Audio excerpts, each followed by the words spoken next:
Di dalam ruangan yang akan ia tempati, Kosempo memandangi ruangan itu. Ia kini tidak lagi memiliki kemewahan di sana.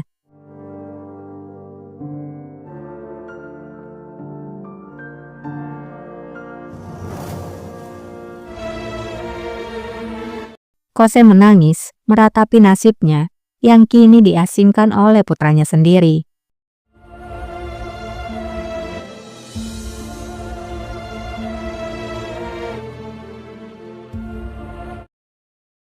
Di sidang dewan, raja berbicara, "Saat aku mengambil tahta, aku telah membuat janji pada kalian, pada rakyat, pada tentara. Aku bersumpah bahwa aku akan memulai kembali era penaklukan. Sekaranglah waktunya untuk menepati janji itu.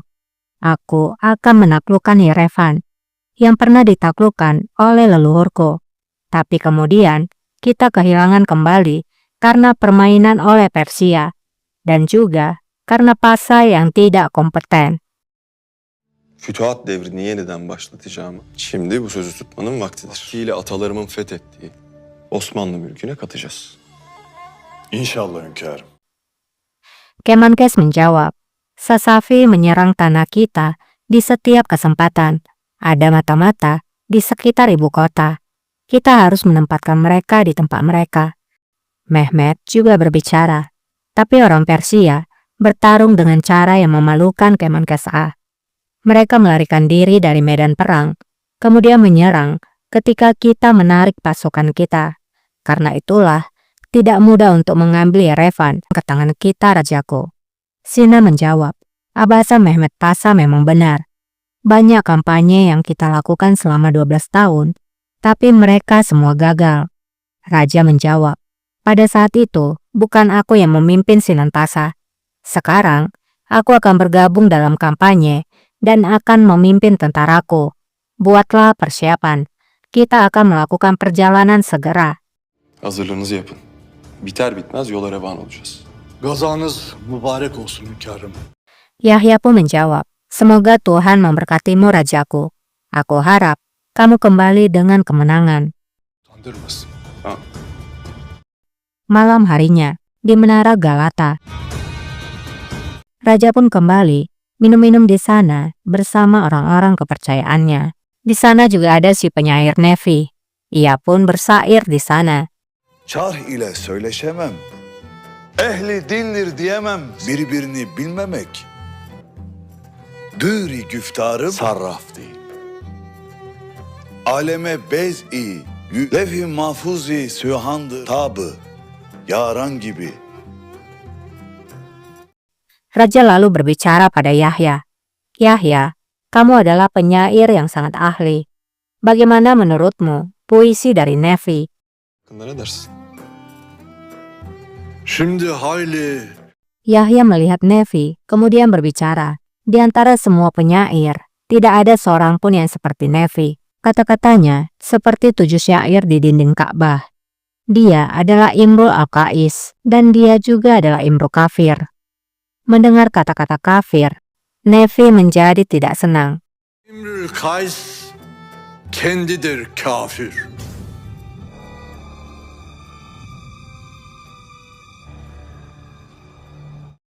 Dia pun menjawab, "Mufti Effendi mengatakan aku adalah orang kafir. Katakanlah aku mengatakan dirinya orang muslim. Ketika kita mati dan menghadap ke hadapan Tuhan, kami berdua akan terbukti sebagai pembohong." Ben deyim ona Müslüman. Vardıkça yarın orada yalan.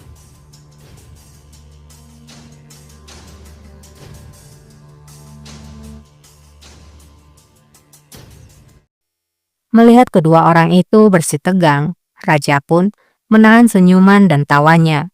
Raja kemudian berbicara. Mereka mengatakan, seseorang tidak boleh disalahkan atas cara mereka mengekspresikan dirinya. Namun, kamu harus tetap berhati-hati, karena burung bulbul mendapatkan masalah karena lidahnya. Nefi pun tertunduk, lalu melihat Mufti Effendi.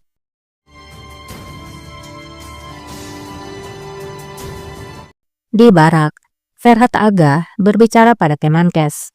Hünkârımız nihayet Akhirnya raja mendengar suara Janisari. Dia telah membuat keputusan yang benar dengan memulai sebuah kampanye. Inilah waktunya. Kemenkes menjawab, tingkatkan pelatihan Ferhat Ah. Aku akan mengurus persiapan. Ketika waktunya tiba, raja akan mengulas prajurit. Dan aku tak ingin satupun kesalahan. Setelah membahas hal itu, Kemenkes lalu pergi. Tek bir hata da istemiyorum. Emredersiniz ağam.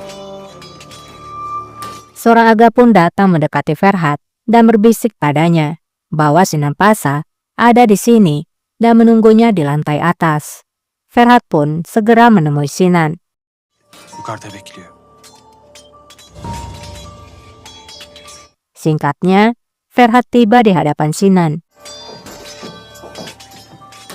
Sinan Paşam, Ferhat berkata, "Selamat datang Sinan Pasa." Sinan menjawab, "Kampanye baru ini telah meningkatkan semangat para prajurit. Bersiaplah, inilah waktunya kamu menunjukkan kesetiaanmu pada Pangeran Bayezid. Ini adalah hadiah dari Pangeran Bayezid." Hazırlığınızı yapın. Şehzademizin sizlere hediyesi. Daha fazlasını da gönder. Dia akan mengirimkan lebih banyak lagi selama kamu berada di sisi Pangeran Bayezid ketika waktunya tiba. Ferhat pun menerima uang itu. Kemudian berkata, Kemenkes A tidak memberi ampunan. Siapapun yang mengkhianati Sultan Murad akan dipenggal. Lalu bagaimana kita akan mengakhiri Sultan Murad? Sinan menjawab, kita tidak begitu terburu-buru Ferhat A. Kita akan melengsarkan dia ketika dia sedang kampanye. Dia tidak akan kembali dari kampanye dan kamulah yang akan melakukannya. Seferden dönemeyecek. Bunu da siz yapacaksınız. Kembali kepada raja. Raja berkata, Nefi punya keberanian untuk tidak menghormatimu karena rasa hormatku padanya dan juga puisinya sehingga memberikannya keberanian. Katakanlah padaku Yahya Efendi, bagaimana aku harus menghukumnya? Söyle Yahya Efendi. Ne ceza vereyim Nefi'ye?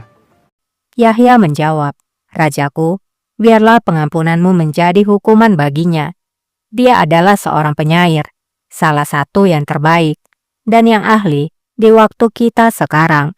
Dia hanya tak mengerti tentang pujianku. Dia pasti akan datang padaku nanti dan meminta maaf Rajaku. Memaafkan adalah bentuk kemurahan hati atau kebaikan yang diberikan oleh seseorang dari dalam dirinya, layaknya sedekah yang diberikan kepada orang lain. Nabi Ali mengatakan, jangan lelah untuk memaafkan dan jangan tergesa-gesa dalam menghukum. İltifatımı anlayamadı. Hazreti Ali acele etmeyin buyurmuşlardır.